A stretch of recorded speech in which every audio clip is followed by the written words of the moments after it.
Bonjour les amis. Mes amis, je suis très en colère. Je suis très en colère parce que la situation dans l'est de notre pays m'a exacerbé. Je reste très perplexe. J'ai assisté pendant une semaine durant, vidéo à l'appui, téléphone, communication avec les militaires qui sont au front, avec différentes autorités de notre pays, et je me rends compte qu'il y a un ça ne va pas. Aujourd'hui, la ville de Goma passe sous contrôle de Rwandais, avec toutes les conséquences qui en découlent. Carnage, tuerie de nos concitoyens. Nous apprenons que tout un quartier général de policiers a été décimé en hommes. J'ai même vu des vidéos où on chargeait le corps des policiers qui n'ont pas combattu dans des jeeps pour pouvoir les amener dans de fausses communes. Et aujourd'hui, je me dois de parler. Parce que si nous ne nous disons pas la vérité, nous ne pouvons pas apporter les solutions idoines, adéquates aux problèmes que nous rencontrons. Avant que je ne puisse parler, je salue la bravoure de nos vaillants combattants, des forces armées de la République démocratique du Congo et des Wazalendo. Je salue l'engagement de tout le peuple congolais qui, par ses différentes communications, soutient cette guerre d'agression, soutient plutôt le combat que nous menons contre cette guerre d'agression rwandaise sur notre territoire national. Mais je voudrais qu'on se dise la vérité. Déjà, moi je m'attaque à la communauté internationale. Ce que nous appelons communauté internationale est vu d'odieux comme les États-Unis d'Amérique, l'Angleterre, la France, tous ces pays européens, je voulais dire, qui sont dans l'Alliance de l'Atlantique, l'OTAN. Et comme je vous le dis davantage et d'habitude, qui dit OTAN dit les États-Unis d'Amérique.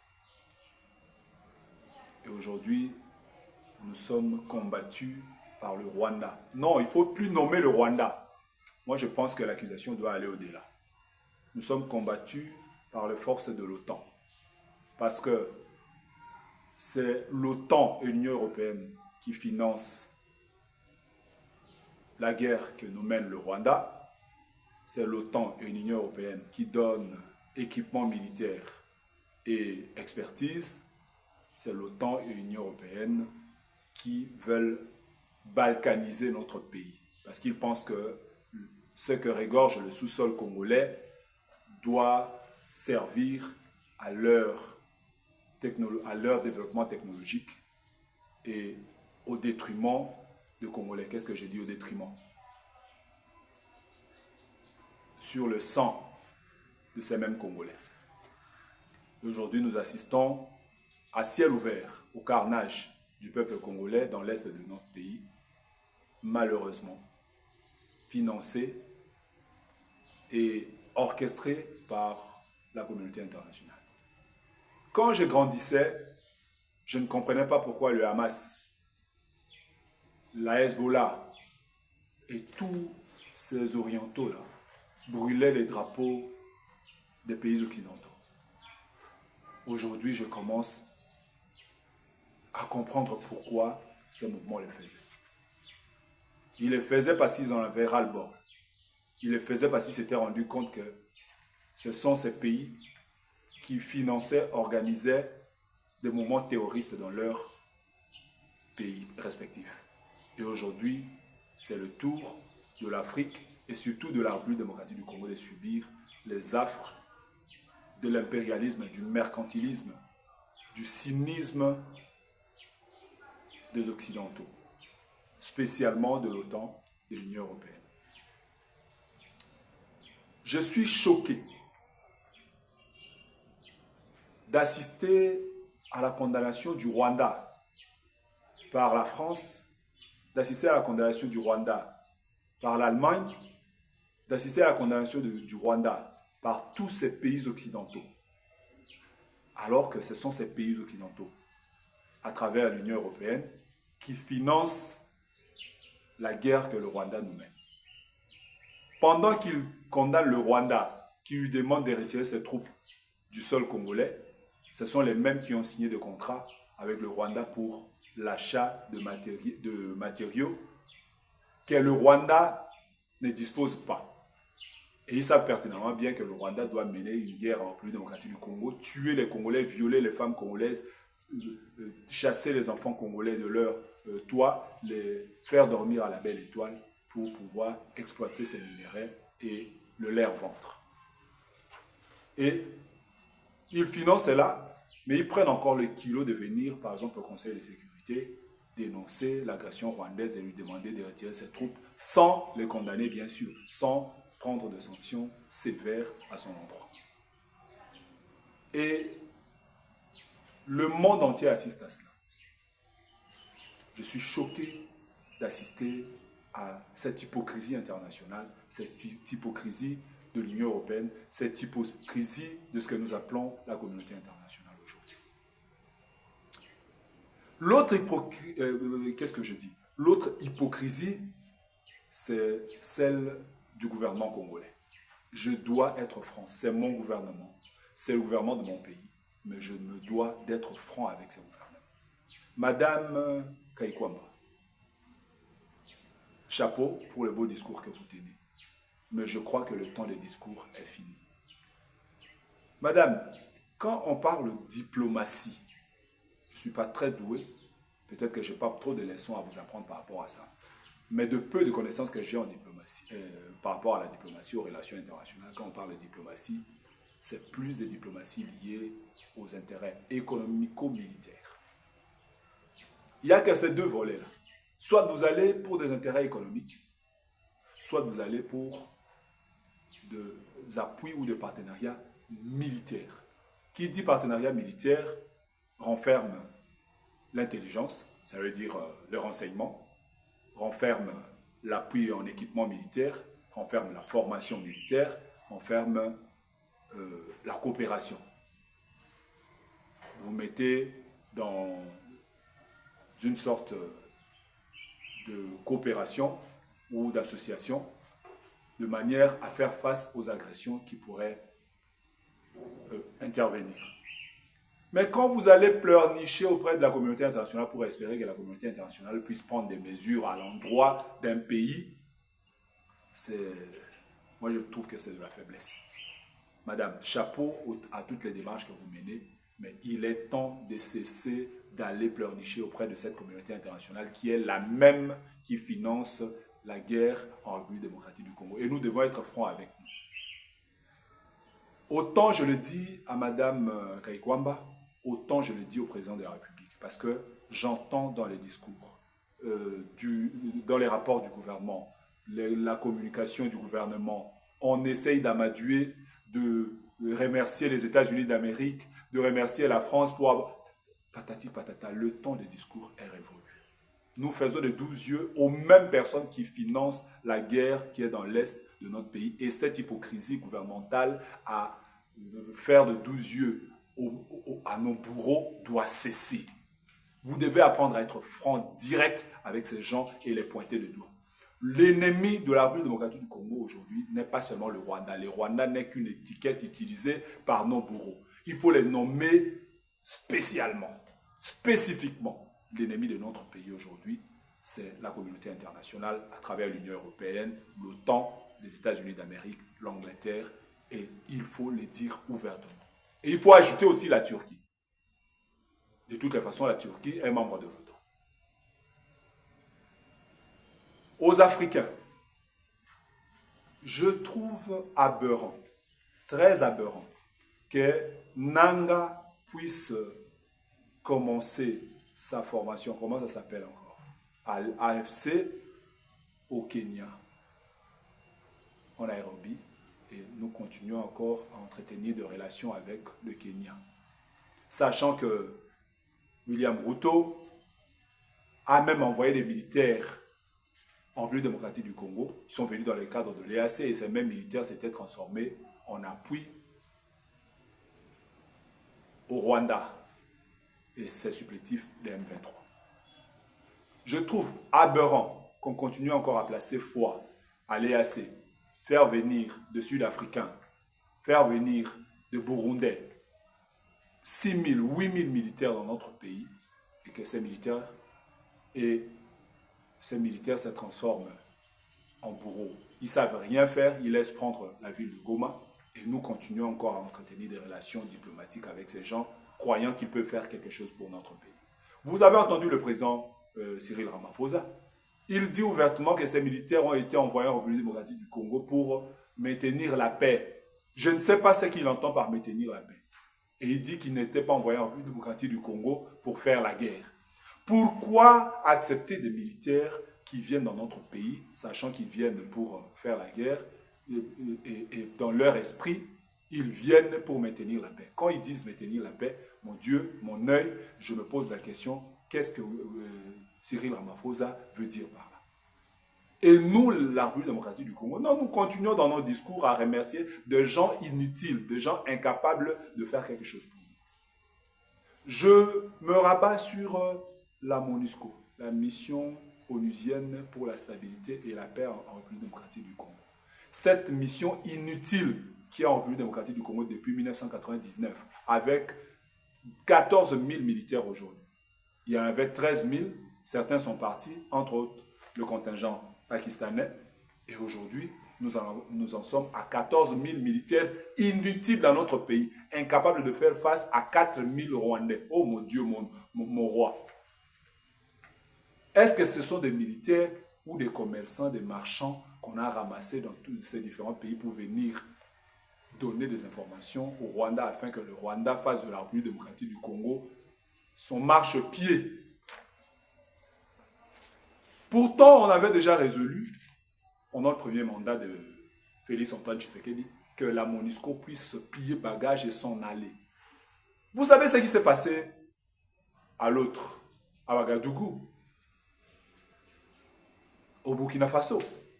Ces Français qui étaient venus, qui faisaient semblant d'aider le Burkina Faso et qui étaient les mêmes à armer les rebelles, les Touaregs et consorts, pour mettre en mal la stabilité du Burkina Faso. Depuis que ces gens sont partis, cette histoire de rébellion Touareg a pris fin. Faites partir tous ces bambins de la MONUSCO, de l'EAC, tous ces Africains, là, Sud-Africains et consorts, qui n'ont jamais combattu nulle part et qui viennent s'aventurer, exploiter nos minéraux, qui viennent donner de l'orientation pour que le Rwanda nous occupe, qu'il s'en aille, qu'on reste face à face avec le Rwanda. Vous allez vous rendre compte que cette armée ne vaut rien par rapport à la République démocratique du Congo. Parce que nous ne pouvons pas, dans un pays avec 100 millions d'habitants, 150 000 militaires au moins, subir une telle humiliation, une telle honte de la part de l'armée rwandaise, sachant que ce n'est pas l'armée rwandaise, c'est la communauté internationale. Il est temps que nous prenions notre destin en main et que nous sachions dire les choses telles qu'elles sont. Je crois qu'aller pointer Rwanda directement comme notre ennemi n'est pas suffisant. Il faut étendre le champ. Notre ennemi, c'est l'Union européenne aujourd'hui. Notre ennemi aujourd'hui, c'est l'Angleterre. Notre ennemi aujourd'hui, ce sont les États-Unis d'Amérique. Et il faut le dire ouvertement, sans vergogne, sans embâche. Et cette hypocrisie au niveau du gouvernement a amadoué ces gens, à les remercier lors des discours, à saluer leurs mots de circonstances et consorts doit cesser. C'est de l'hypocrisie gouvernementale dont nous ne voulons pas. Et aujourd'hui, je pense qu'au niveau national, nous devons adopter une stratégie appropriée à la situation que le pays est en train de vivre. Pourquoi je dis adopter des stratégies appropriées? D'abord, les membres du gouvernement. C'est maintenant que je me rends compte que dans le gouvernement, il y a des gens qui sont là pour se pavaner, qui ne savent pas ce qu'ils doivent faire. Entre autres, notre vice-premier ministre chargé de la défense. D'abord, son background. Est-ce qu'il est à la hauteur? Je ne pense pas que notre vice-premier ministre chargé de la défense soit à la hauteur. Et au moment où Goma n'est plus sous contrôle du gouvernement congolais. Ce monsieur devait tout simplement démissionner. Et s'il ne le fait pas, il faut l'inciter. Il faut le forcer à démissionner parce que monsieur n'est pas à la hauteur. Tout simplement. Je le dis et je l'assume. Ce monsieur n'est pas à la hauteur de sa tâche. À des moments comme ça, on a besoin de gens qui s'y connaissent, de gens qui sont stratèges, de gens qui savent être proactifs. Et lui ne l'est pas. Il nous faut un remaniement rapide et pour mettre les personnes qu'il faut à la place qu'il faut. Je me pose encore la question pourquoi Jean-Pierre Bemba Gombo a été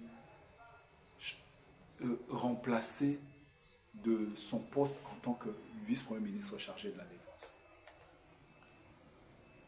Nous avons besoin de gens qui s'y connaissent. Vous savez, en gestion, surtout au pays, il y a 3 domaines dans lesquels il ne faut pas mettre des amateurs. Il y a les finances, il y a la justice, tout ce qui est juridique, et il y a l'armée. Dans ces 3 secteurs-là, l'armée, les finances et la justice, si vous mettez des amateurs, des gens qui n'ont pas été rodés, des gens qui sont très forts dans les discours, vous allez perdre.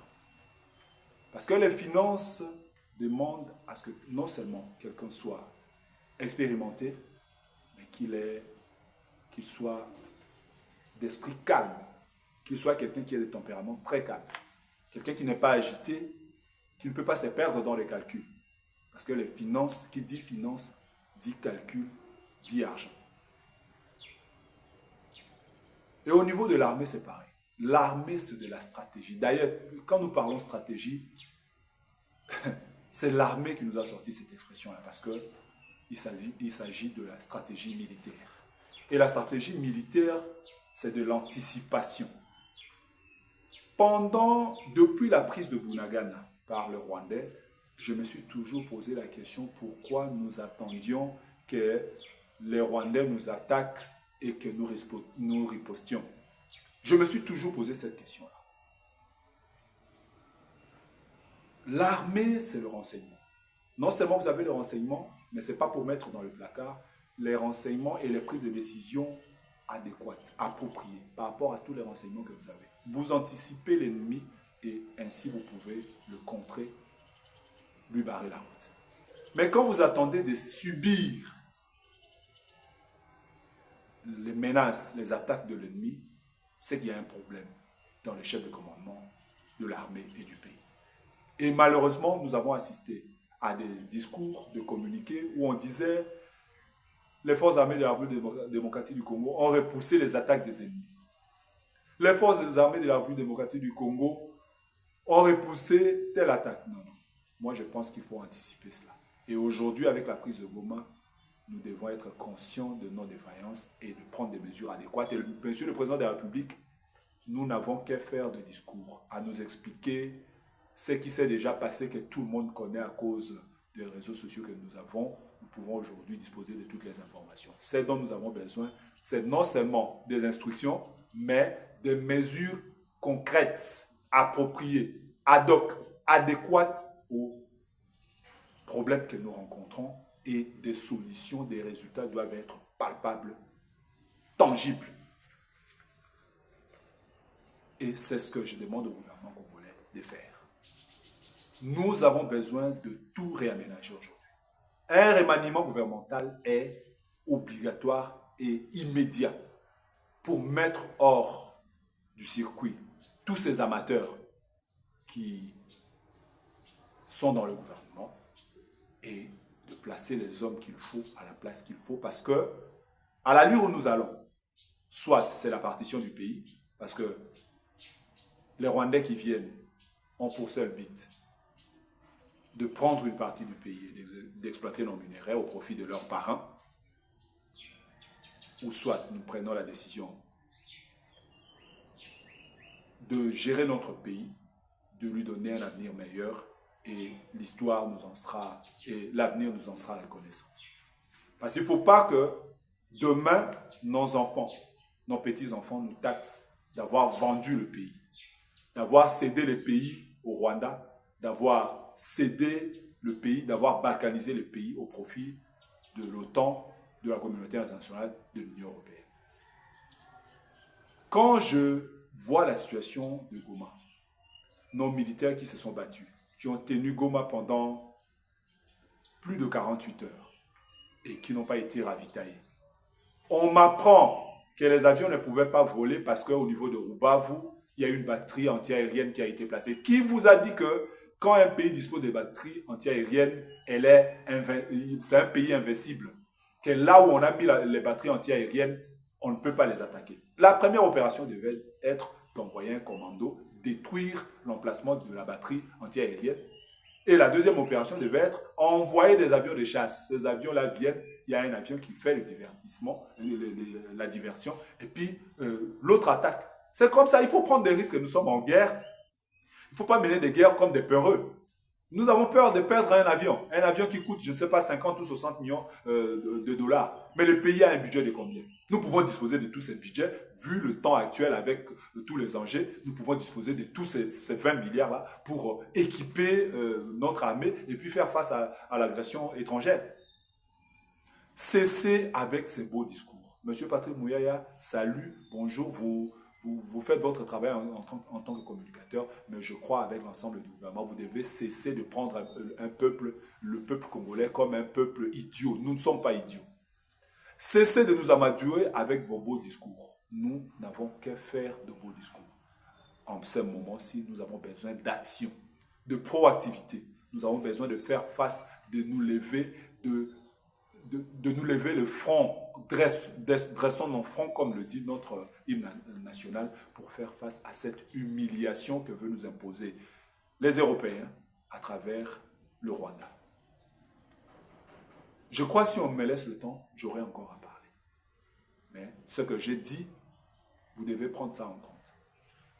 Tous ceux qui sont dans le gouvernement, qui ont des informations et qui n'informent pas le chef de l'État parce qu'ils pensent qu'en informant le chef de l'État, il va peut-être les sanctionner, il va peut-être les prendre pour des incompétents. C'est ce qu'on a fait à Mobutu, qui nous a fait rater le pays aujourd'hui. Tout le monde est en train de regretter l'unité nationale du pays. Nous devons amener l'information au chef de l'État et l'amener à prendre des décisions justes, proactives, appropriées pour pouvoir faire face aux problèmes que nous rencontrons. Il est temps de changer les choses. Tous ces gouverneurs que vous avez nommés et qui passent leur temps en Europe, au lieu d'être dans leur pays et de vous informer des réalités du pays, vous devez les faire partir. Je crois que la seule décision que nous attendons du chef de l'État aujourd'hui, c'est que l'on déclare un état de siège sur l'ensemble du territoire national. Et la deuxième décision, c'est de déclarer la guerre, non seulement au Rwanda, et de couper toutes les relations avec ces parrains-là. Les États-Unis d'Amérique, la France, l'Union européenne, tous ces pays, toutes ces organisations, EAC, SADC et consorts, couper les relations avec eux, chasser la mission onusienne en République démocratique du Congo et nous réorganiser pour faire face à cette agression. Vous allez vous rendre compte qu'en peu de temps, nous allons mettre fin à cette histoire. Et au besoin, demander de l'assistance de la coopération militaire avec la Russie. Point barre. Je le dis sans verve. Je le dis parce que c'est ce que nous devons faire si nous avons besoin que l'unité nationale de notre pays puisse être maintenue. Parce qu'à l'allure où les choses vont, j'ai comme l'impression que c'est la partition du pays et nous allons donner l'avantage aux Occidentaux. Ils vont faire de nous comme ils l'ont fait en Soudan du Sud. Et vous savez quelle est la situation des Soudan du Sud et des Soudan du Nord aujourd'hui. C'est de la cata. C'est du désastre là-bas. Et nous ne voulons pas de désastre pour notre pays, pour ce beau pays que les ancêtres nous ont laissé, que Dieu nous a accordé. Je suis sidéré, je suis choqué. Mais j'étais obligé de vous parler ainsi. Je sais que beaucoup vont critiquer. Je sais que beaucoup vont dire que j'ai été au-delà. Mais c'est mon pays. Autant je prends de risques pour faire des vidéos comme ça, autant je dois dire la vérité à chacun en ce qui le concerne, y compris le gouvernement de mon pays. Merci.